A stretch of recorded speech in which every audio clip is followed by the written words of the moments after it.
Hi everyone, today I'm going to be showing how I did this stretchy bind off for the folded hems on my tomato tee.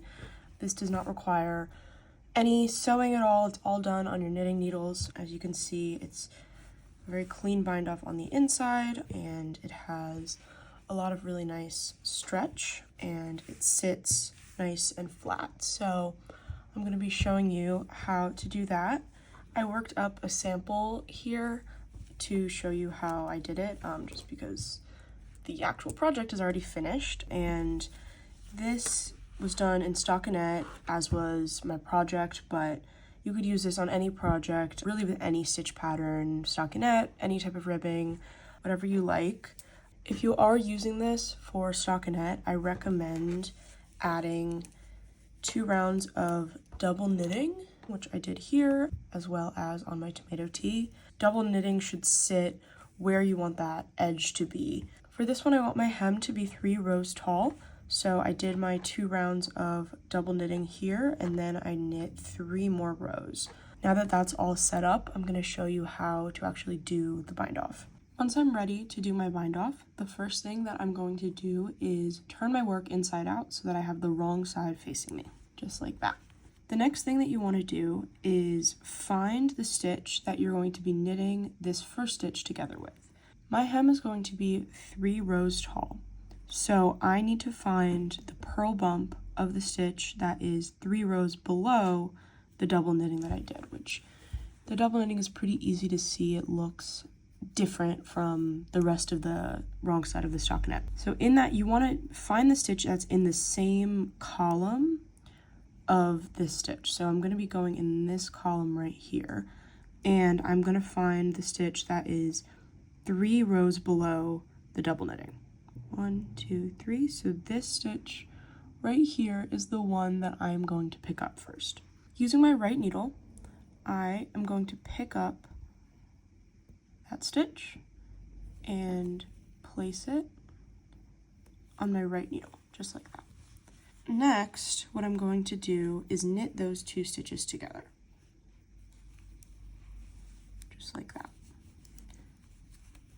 Then I'm going to do the exact same thing with this next stitch. I'm going to find the purl bump in the same column, pick that up with my right needle, place it on my left needle, and knit those 2 stitches together. Now, up until this point, this may be pretty similar to other methods that you've seen, and a lot of times normally what you would do next is lift this first stitch over the second one in the way that you would do sort of a standard bind off. I do find that tends to not give a lot of stretch, which for certain garments is really just not what you want. So instead of doing that, what you're going to do is take your left needle, insert it purlwise into those 2 stitches, and then knit those 2 together. This is equivalent to knitting those 2 stitches together through the back loop. So once you've done that, you are just basically going to continue doing that all the way around, 1 stitch at a time. So in my next one, I'm going to, again, pick up the purl bump, place it on my left needle, knit the 2 stitches together, and then once you have 2 on your right needle, insert your left needle purlwise, knit those 2 stitches together. Just like that. So I'm just going to continue doing that all the way around. If you are doing this, in particular with stockinette, but this really goes for any sort of pattern, one thing you want to try to do is, instead of grabbing that stitch and kind of pulling it down this way, you want to try to hold the stitches on your left needle as close to the row that you're actually binding off as possible. So more like this. And the reason for that is if you are pulling too much on this inside row that you're kind of seaming these to, you're going to end up with something that flares out a lot.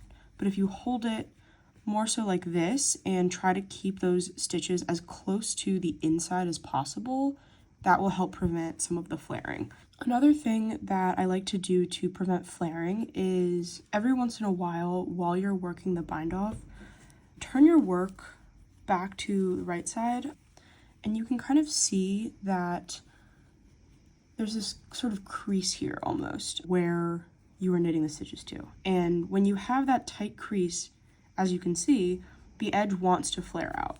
So in order to prevent that, every once in a while, I am just going to kind of give this a tug and try to prevent these stitches from being pulled too tight or being pulled too small. And just giving that a little bit of a tug every, 10 stitches or so will really help prevent that super tight crease from forming that is going to push your work to flare out. So I'm just going to work this bind off all the way around, and then I'll come back once I get to the end and I'll show you how I finish it off. Now that I have done the bind off all the way around, I'm just going to show you how I like to finish it off. So once you've bound off your last stitch, what I like to do is take my right needle, insert it into the top of that first bound off stitch, wrap your yarn and pull up a loop. So now you have 2 loops here. I'm just going to take my other needle and lift that over this first loop, just like that, to bind it off. And then all you need to do is cut your yarn and you're done.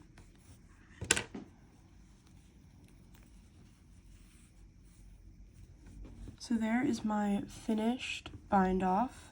As you can see, it's nice and clean. We do have that double knitting kind of sitting on the edge, but I don't mind it. I think it looks nice and neat. And on the inside, you have that bind off that just runs all the way around. It's super, super nice and stretchy. And any sort of residual flaring that you may get, I find usually goes away once you've blocked it. This one is flaring a bit dramatically, but I think that's just because it's on a sample and not a full project. That is how you do this folded stretchy bind off. I hope this was a helpful tutorial. Thank you for watching.